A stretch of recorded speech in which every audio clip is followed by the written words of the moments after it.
أهلا وسهلا يا رمضان شهر التوبة والغفران مرحبا بك رمضان رمضان شهر الذكر والإحسان. Warahmatullahi wabarakatuh. Hamdan katsiran mubarakan fi. Para jemaah Al-Muhajirin yang saya hormati, bagaimana kabarnya hari ini? Puasanya mungkin masih semangat ya, insyaallah. Penceramah dan imam salat tarawih insyaallah malam ini adalah Ustadz Roni Abu Salim SHMH. Beliau adalah pengajar di Pondok Quran Abdurrahman bin Auf Bandung. Pada malam ini akan membawakan tema yaitu manfaat menjadi keluarga penghafal Al-Quran. Kemudian informasi tambahan, di luar itu ada kiri kanan dan belakang itu ada keterangan kalau sendal itu menghadap keluar. Jadi fungsinya sih untuk memudahkan dan tidak menyulitkan apabila jemaah datang dan pulang kembali. Terus informasi selanjutnya, semua kultum selama Ramadan kali ini akan ditayangkan di channel YouTube kami dengan channel Al-Muhajirin Antapani Kidul. Mohon di like, subscribe dan share. Mari kita nantikan ceramahnya. Wabillahi taufiq wal hidayah. Wassalamualaikum warahmatullahi wabarakatuh.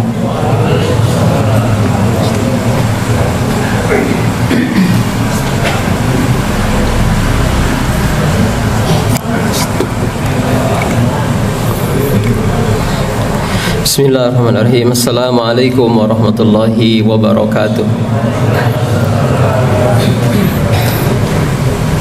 Alhamdulillahi rabbil alamin wa usalli wa usallim ala abdihi wa rasulihi Muhammadin sayyidil mursalin wa ala alihi wa sahbihi ajma'in. Ashhadu an la ilaha illallah wahdahu la syarika lah wa ashhadu anna Muhammadan abduhu wa rasuluh. Hadirin jamaah salat Isya dan Tarawih yang dimuliakan Allah Subhanahu wa taala. Judul kultum yang diamanahkan oleh panitia pada malam ini adalah menjadi keluarga Ahlul Quran atau menjadi keluarga penghafal Al-Quran. Sebuah judul yang indah, tetapi belum tentu kita semua bisa mewujudkannya. Tapi insya Allah dengan mengetahui keutamaan menghafal Al-Quran, dengan mengetahui urgensi menghafal Al-Quran, dengan keinginan yang kuat menjadi penghafal, kalau menjadi keluarga penghafal Al-Quran bisa kita wujudkan. Bagaimana tidak indah judul ini, Bapak Ibu bayangkan jika di dalam keluarga itu ada ayah, ada ibu atau istri, suami, kemudian anak-anak, lalu kemudian masing-masingnya menghafal Al-Quran. Ayahnya menghafal Al-Quran, ibunya menghafal Al-Quran, anak-anaknya menghafal Al-Quran, atau bahkan mungkin cucunya juga menghafal Al-Quran. Jika lisan-lisan mereka dihiasi dengan bacaan Al-Quran, maka sudah barang tentu lidah mereka sedikit sekali mengucapkan kalimat-kalimat yang tidak berfaedah. Sebelum kita berbicara bagaimana mewujudkan keluarga yang menghafal Al-Quran, maka yang pertama untuk mewujudkan itu hendaknya kita semua mengetahui keutamaan dari menghafal Al-Quran itu sendiri. Kenapa saya harus menghafal Al-Quran? Jadi yang pertama, apa keutamaan menghafal Al-Quran? Lalu kemudian yang kedua, mengapa saya harus menghafal Al-Quran? Yang pertama, bagi penghafal Al-Quran, maka Allah Subhanahu wa ta'ala memberikan kepadanya kedudukan yang tinggi. Penghafal Al-Quran adalah sahabat Al-Quran. Ketika Nabi SAW mengatakan Iqra'ul Quran fa innahu ya'ti yaumal qiyamati syafi'an li ashabi, bacalah Al-Quran karena dia akan datang pada hari kiamat memberikan syafaat kepada para sahabatnya. Ulama mengatakan bahwa yang dimaksud dengan sahabat Al-Quran di sini adalah para penghafal Al-Quran. Para penghafal Al-Quran, merekalah sahabat Al-Quran. Yang belum menghafal Al-Quran belum menjadi sahabat Al-Quran, kendati pun mereka banyak membacanya. Kemudian di hadis ini juga Nabi SAW menyebutkan, fa innahu ya'ti yaumal qiyamati syafi'an li ashabi. Al-Quran akan datang pada hari kiamat memberikan syafaat kepada para penghafal Al-Quran. Di hari kiamat, di hari ketika manusia dikumpulkan di yaumul mahsyar dengan keadaan yang amat sangat mencekam, keadaan yang sangat berat.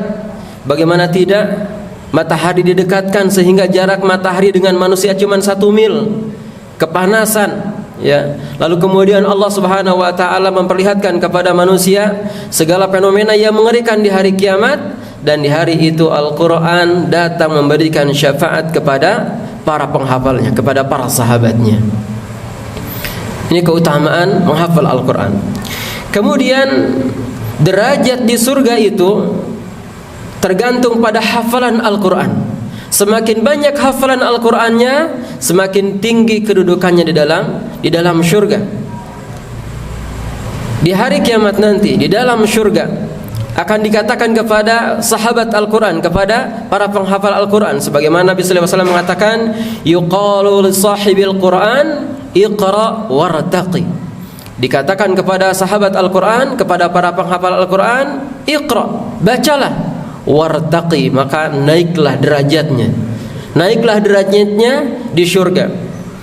Warattil kama kunta turattilu fid dunya, dan bacalah ia dengan tartil sebagaimana kamu membacanya dengan tartil di dunia. Fa inna manzilataka 'inda akhiri ayatin taqra'uha, karena sesungguhnya manzilahmu, kedudukanmu, derajatmu ada pada akhir ayat yang dibaca. Semakin banyak yang dibaca di hari kiamat, bacaan yang didasarkan pada hafalan, maka terus naik kedudukannya di dalam surga. Kemudian orang yang menghafal Al-Quran adalah termasuk orang atau manusia paling baik di sisi Allah Subhanahu wa taala. Sebagaimana Nabi sallallahu alaihi wasallam mengatakan, khairukum man ta'allama al-Qur'an wa 'allamah. Sebaik-baik kalian adalah yang mempelajari Al-Qur'an dan mengajarkannya. Menghafal Al-Quran bagian dari mempelajari Al-Quran. Siapa yang mempelajari Al-Quran, maka ia menjadi manusia terbaik di sisi Allah Subhanahu wa taala berdasarkan hadis Nabi sallallahu alaihi wasallam ini. Orang yang menghafal Al-Quran diangkat derajatnya, sebagaimana Nabi sallallahu alaihi wasallam mengatakan, innallaha yarfa'u bihadzal kitab aqwaman wa yadh'u al-akharin.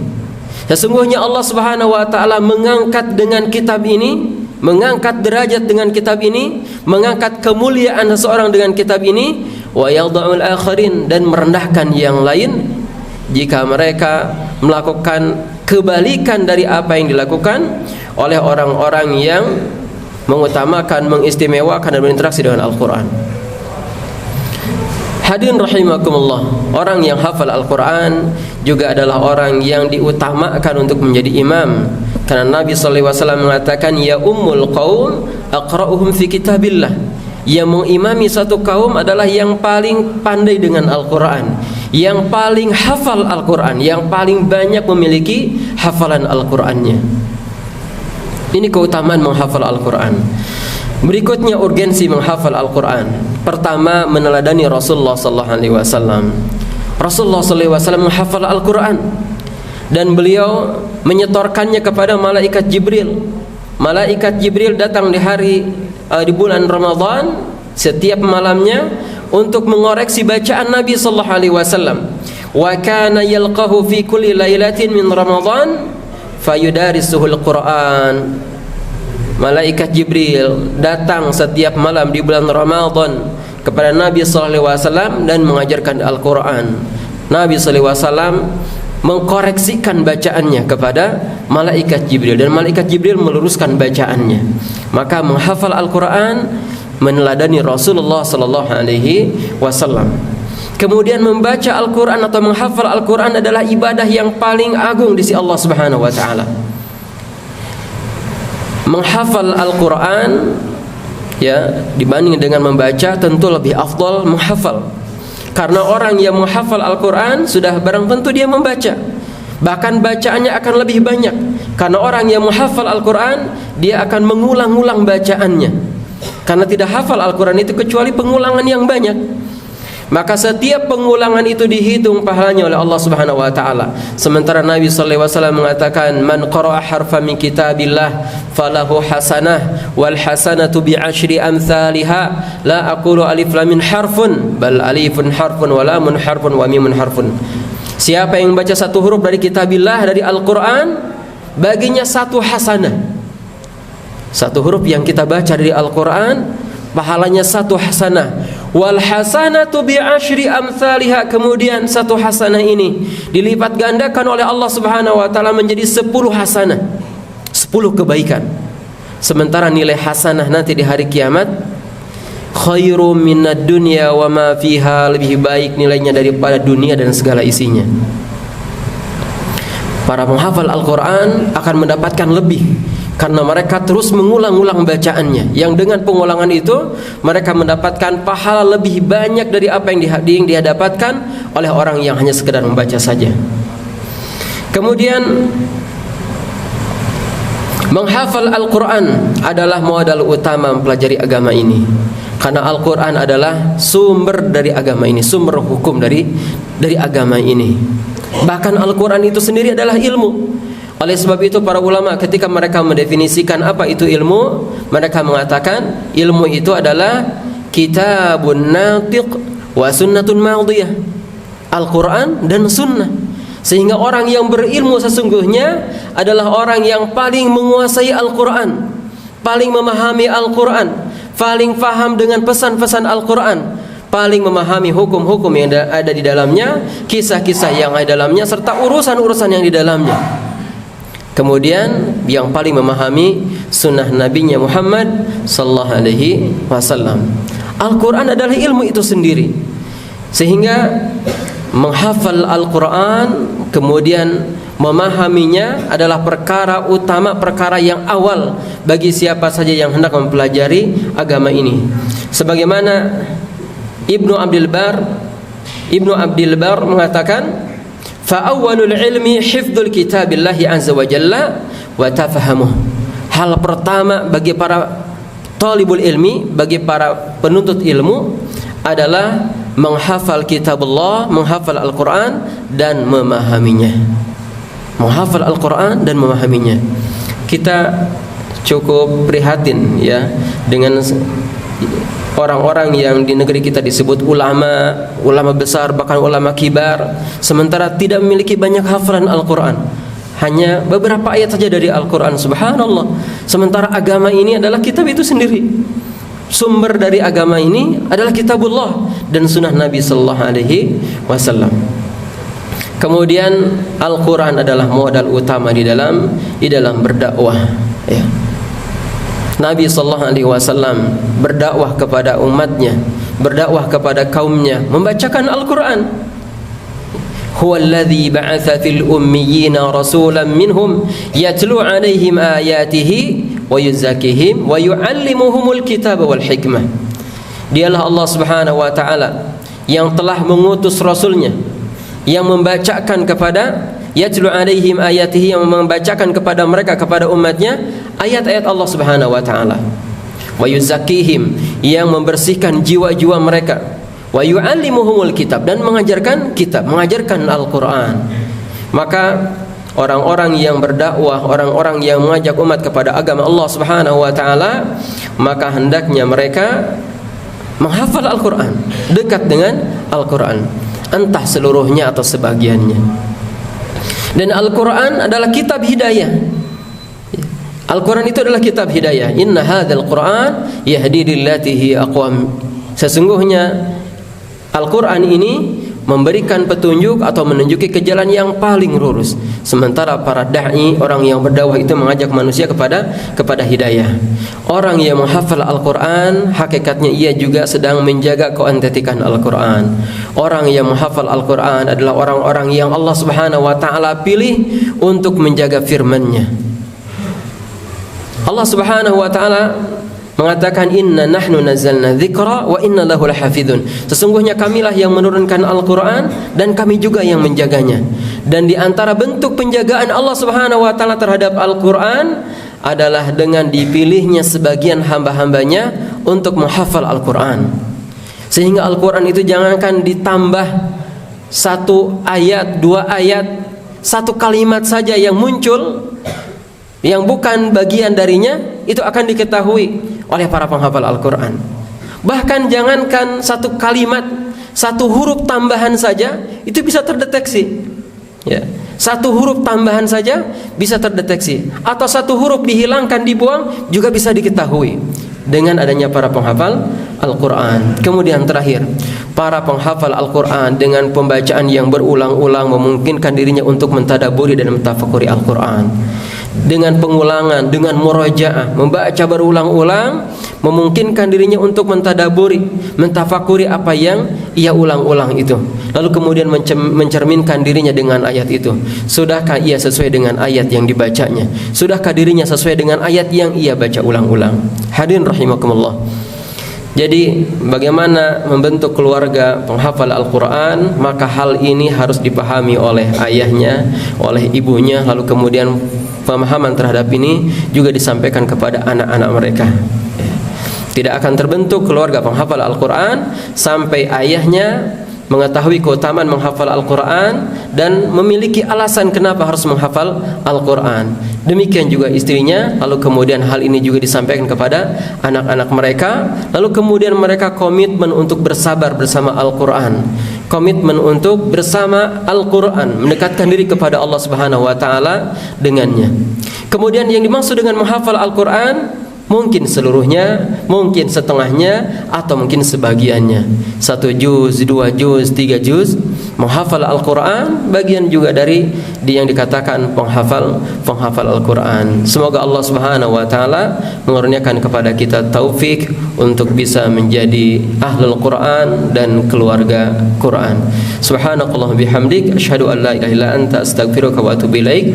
Wa sallallahu ala Muhammadin wa ala alihi wa sahbihi barik wasallam. Walhamdulillahi rabbil alamin. Assalamualaikum warahmatullahi wabarakatuh. Allahu akbar.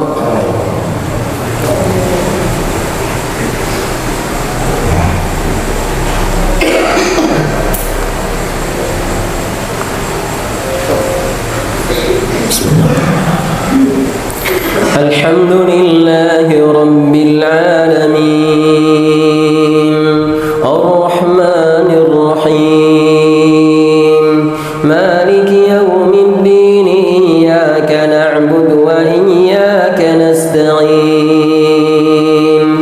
ihdinas siratal mustaqim, siratal ladzina an'amta 'alaihim ghairil maghdubi 'alaihim waladdallin.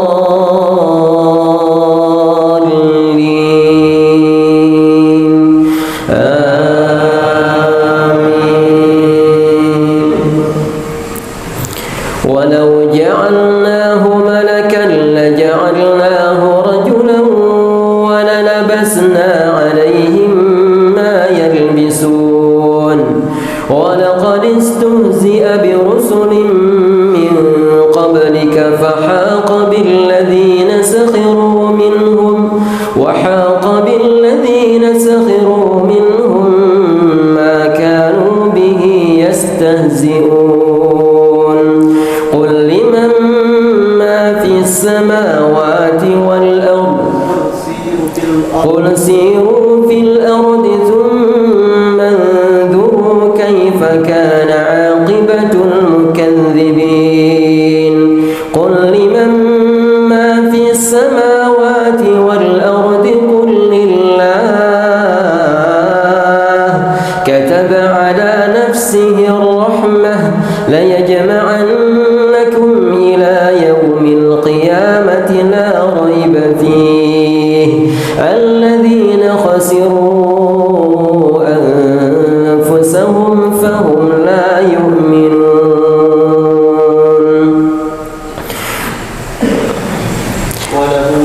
وله ما سكن في الليل والنهار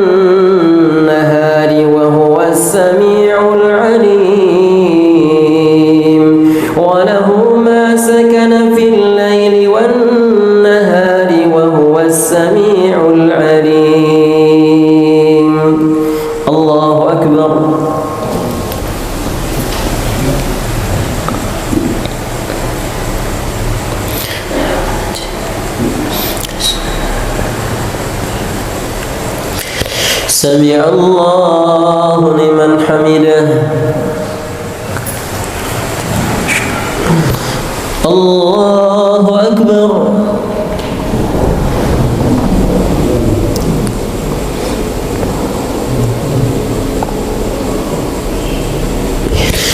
الله أكبر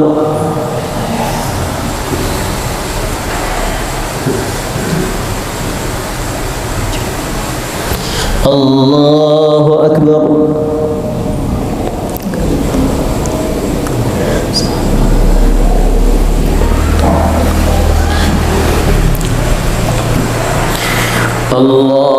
الله أكبر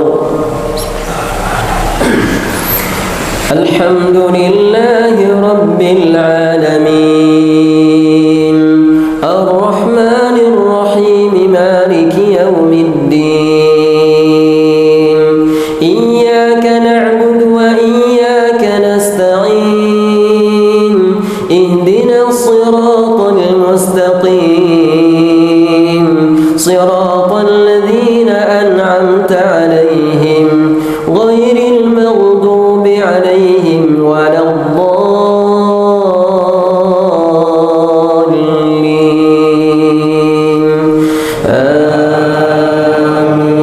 آمين قل أغير الله أتخذ وليا فاطر السماوات والأرض وهو يطعم ولا يطعم قل إني أمرت أن أكون أول من أسلم ولا تكونن من المشركين قل إني أخاف إن عصيت ربي عذاب يوم عظيم من يصرف عنه يومئذ فقد رحمه وذلك الفوز المبين وذلك الفوز المبين وإن يمسسك الله بضر فلا كاشف له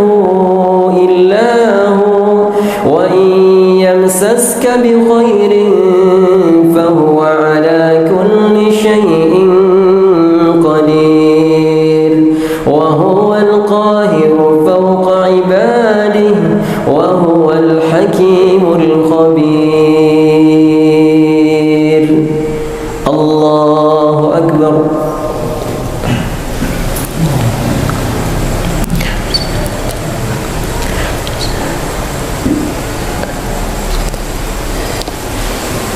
سمع الله لمن حمده الله أكبر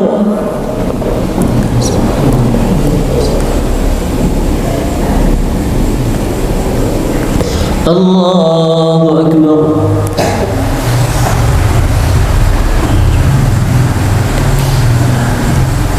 الله أكبر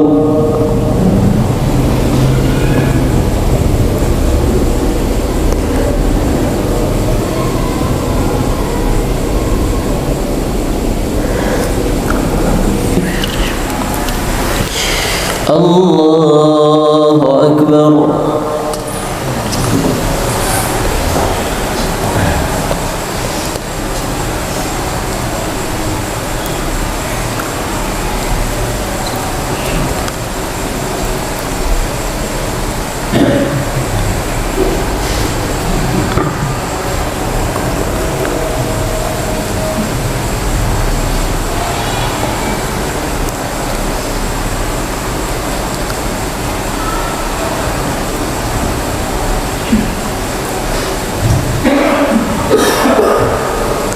السلام عليكم ورحمة الله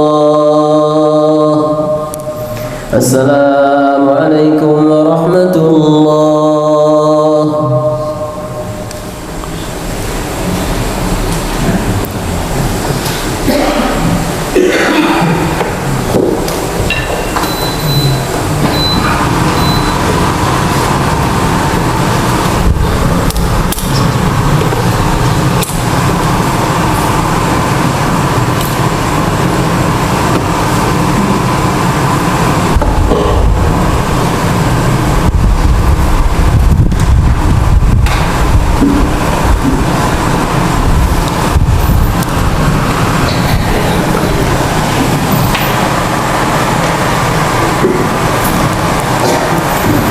الله أكبر.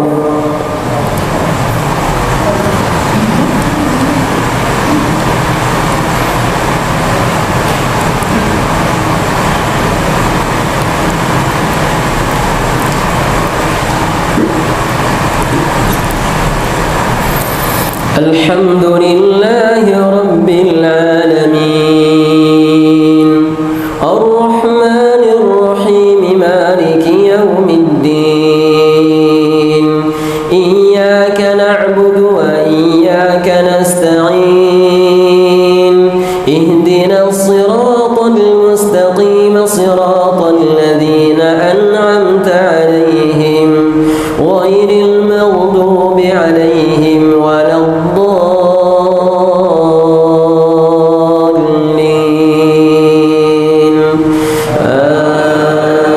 آمين. قل أي شيء أكبر شهادة قل الله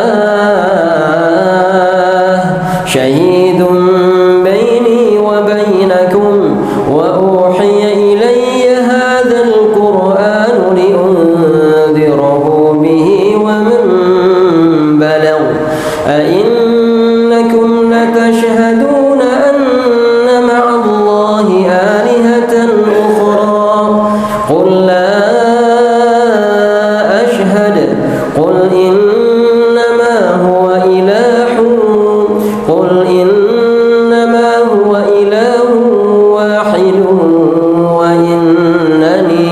وإنني بريء مما تشركون الذين آتيناهم الكتاب يعرفونه كما يعرفون أبناءهم الذين خسروا أنفسهم فهم لا يؤمنون ومن أظلم ممن افترى على الله كذبا أو كذب بآياته إنه لا يفلح الظالمون ويوم نحشرهم جميعا ثم نقول للذين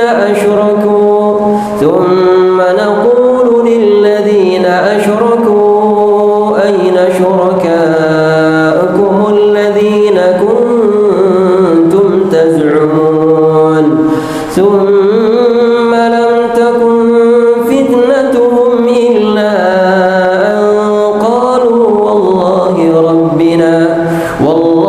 ربنا ما كنا مشركين انظر كيف كذبوا على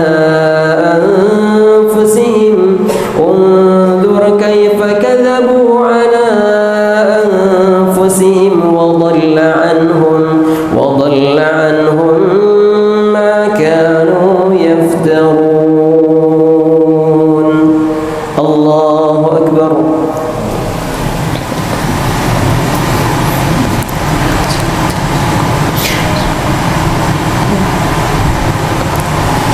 سمع الله لمن حمده.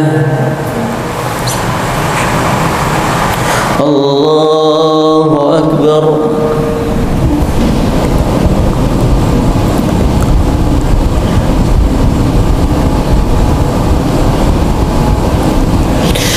الله أكبر.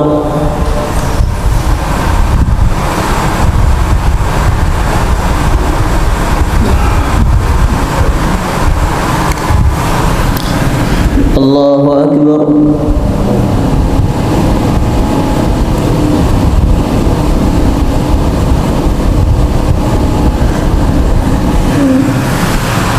الله أكبر. الحمد لله رب العالمين الرحمن الرحيم مالك يوم الدين إياك نعبد وإياك نستعين اهدنا الصراط المستقيم صراط الذين أنعمت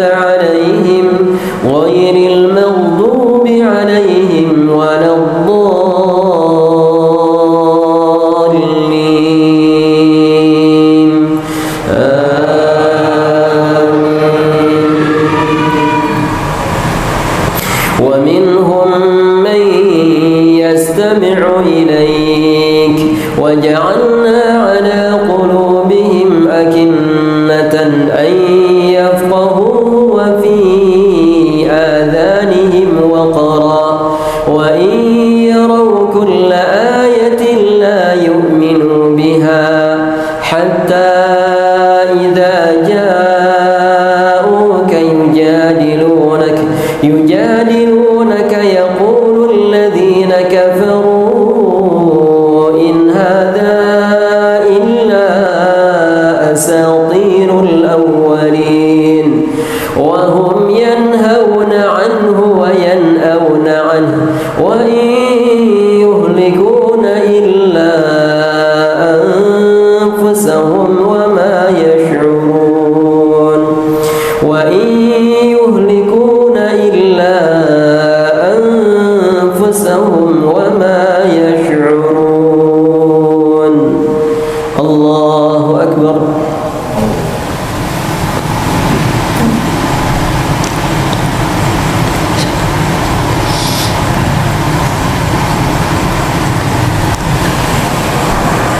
سمع الله لمن حمده. الله أكبر.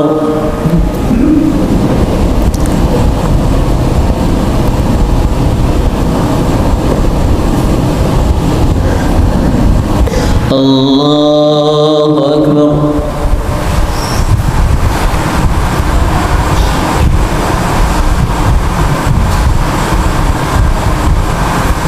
الله أكبر.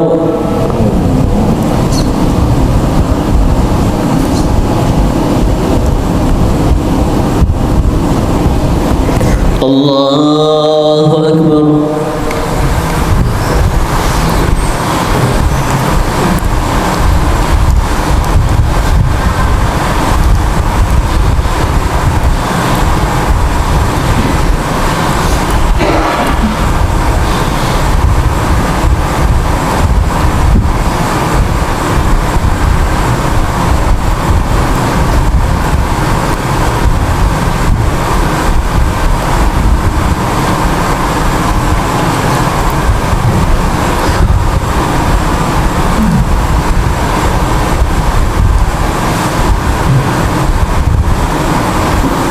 السلام عليكم ورحمة الله. السلام عليكم ورحمة الله.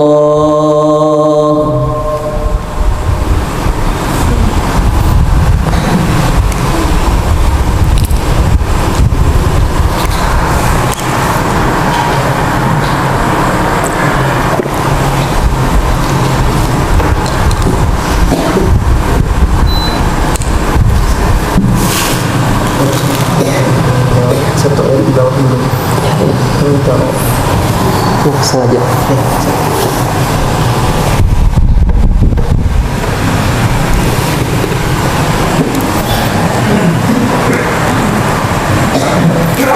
Allahu Akbar.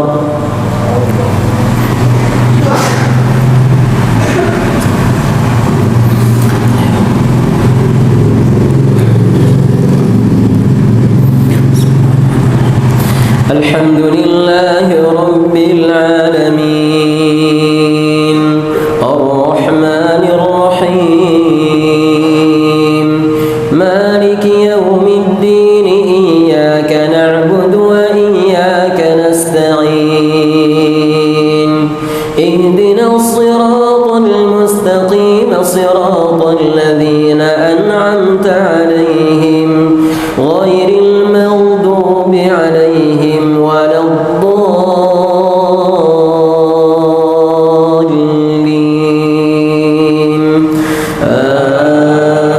آمين. ولو ترى إذ وقفوا على النار فقالوا يا ليتنا نرد ولا نكذب بآيات ربنا ونكون من المؤمنين بل بدا لهم ما كانوا يخفون ولو ردوا لعادوا لما نهوا عنه وإنهم لكاذبون وقالوا إن هي إلا حياتنا الدنيا وما نحن بمبعوثين ولو ترى إذ وقفوا على ربهم قال أليس هذا بالحق قالوا بلى وربنا قال فذوقوا العذاب بما كنتم تكفرون قد خسر الذين كذبوا بلقاء الله حتى إذا جاءتهم الساعة بغتة قالوا يا حسرتنا على ما فرطنا فيها وهم يحملون أوزارهم على ظهورهم ألا ساء ما يزرون وما الحياة الدنيا إلا لعب ولهو وما الحياة الدنيا إلا لعب ولهو وللدار الآخرة خير للذين يتقون أفلا تعقلون الله أكبر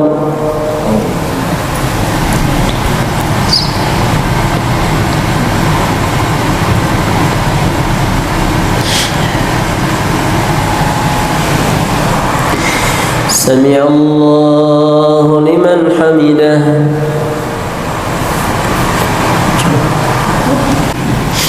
الله أكبر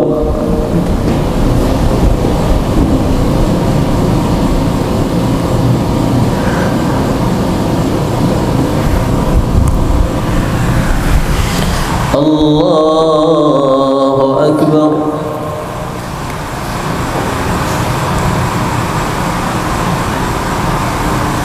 الله أكبر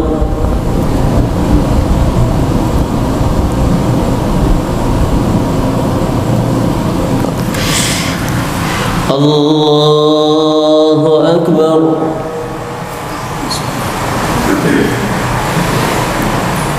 الحمد لله رب العالمين الرحمن الرحيم مالك يوم الدين إياك نعبد وإياك نستعين اهدنا الصراط المستقيم صراط الذين أنعمت عليهم غير المغضوب عليهم ولا الضالين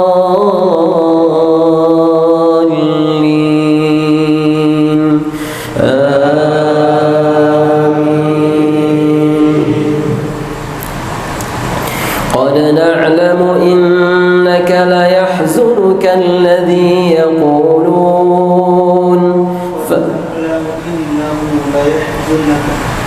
قد نعلم إنه ليحزنك الذي يقولون فإنهم لا يكذبونك ولكن الظالمين بآيات الله يجحدون ولقد كذبت رسل من قبلك فصبروا على ما كذبوا وأوذوا حتى أتاهم نصرنا لا مبدل لكلمات الله ولقد جاءك من نبأ المرسلين وإن كان كبر عليك إعراضهم فإن استطعت أن تبتغي نفقا أن تبتغي نفقا في الأرض أو سلما في السماء فتأتيهم بآية ولو شاء الله لجمعهم على الهدى فلا تكونن من الجاهلين. الله أكبر.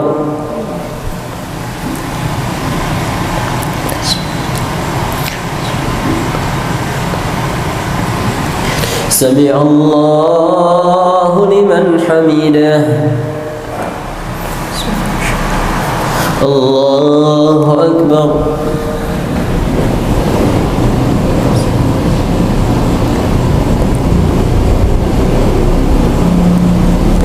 الله أكبر.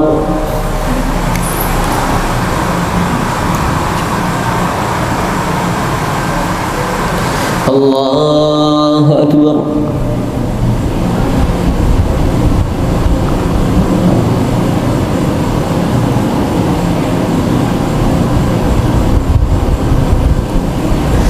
الله أكبر.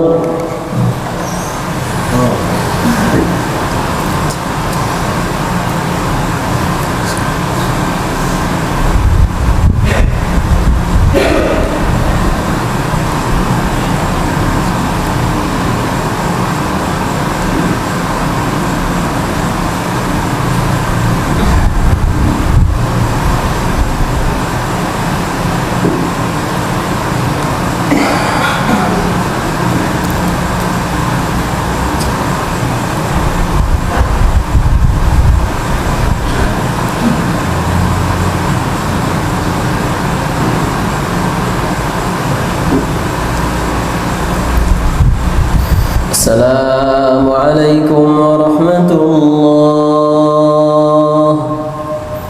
السلام عليكم ورحمة الله.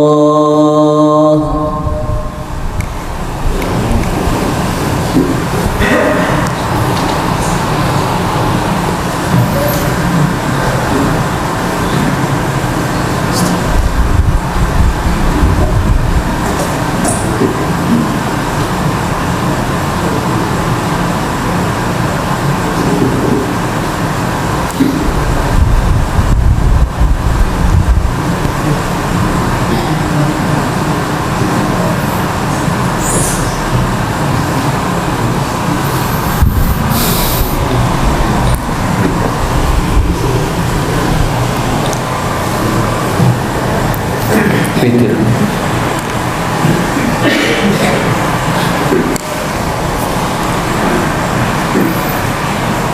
Allahu Akbar.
الذي قدر فهدى والذي أخرج المرعى فجعله غثاء أحوى سنقرئك فلا تنسى إلا ما شاء الله إنه يعلم الجهر وما يخفى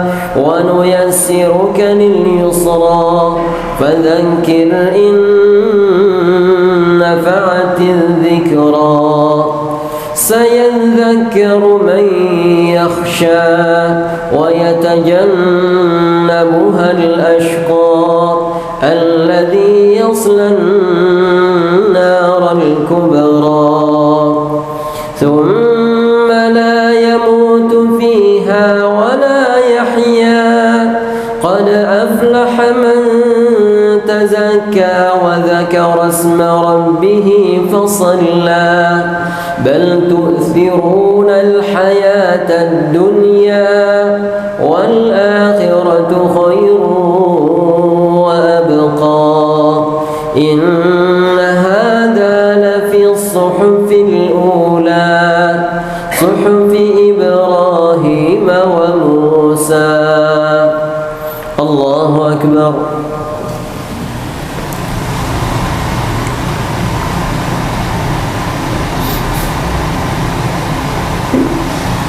سمع الله لمن حمده.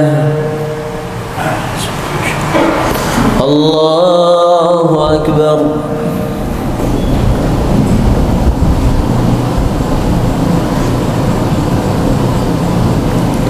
الله أكبر.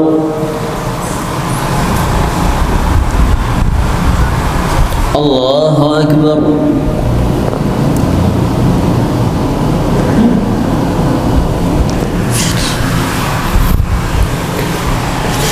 الله أكبر. الحمد لله رب العالمين الرحمن الرحيم مالك يوم الدين إياك نعبد وإياك نستعين اهدنا الصراط المستقيم صراط الذين أنعمت عليهم غير المغضوب عليهم ولا الضالين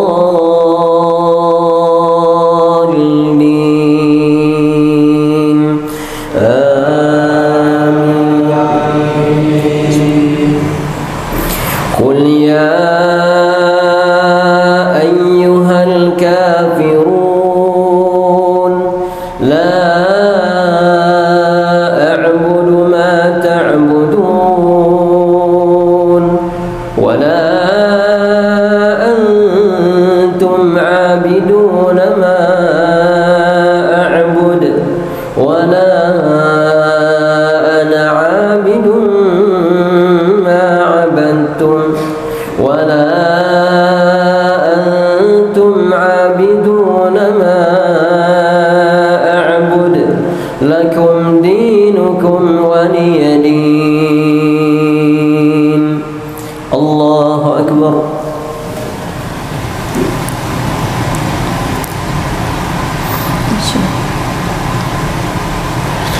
سمع الله لمن حمده.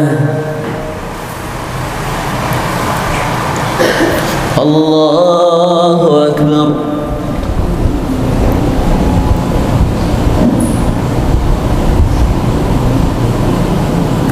الله أكبر.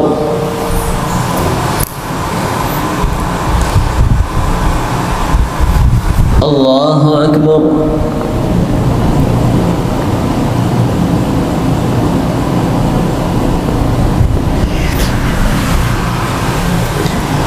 الله أكبر.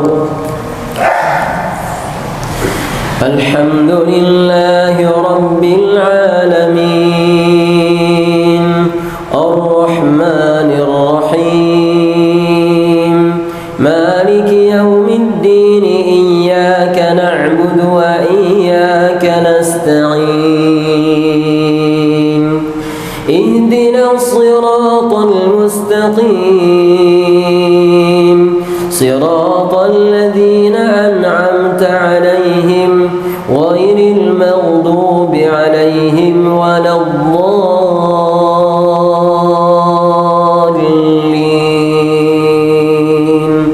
آمين.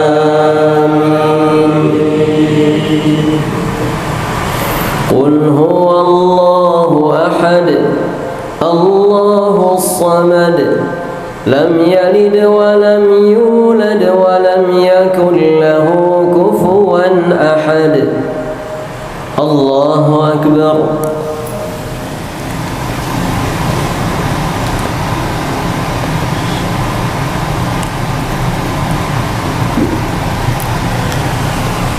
سمع الله لمن حمده.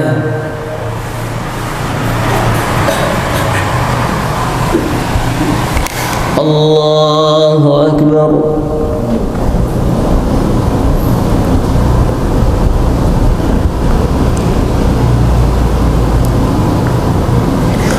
الله أكبر.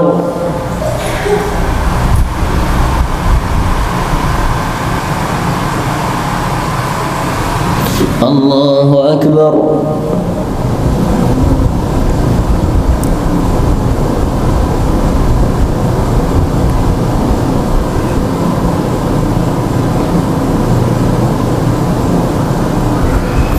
الله أكبر.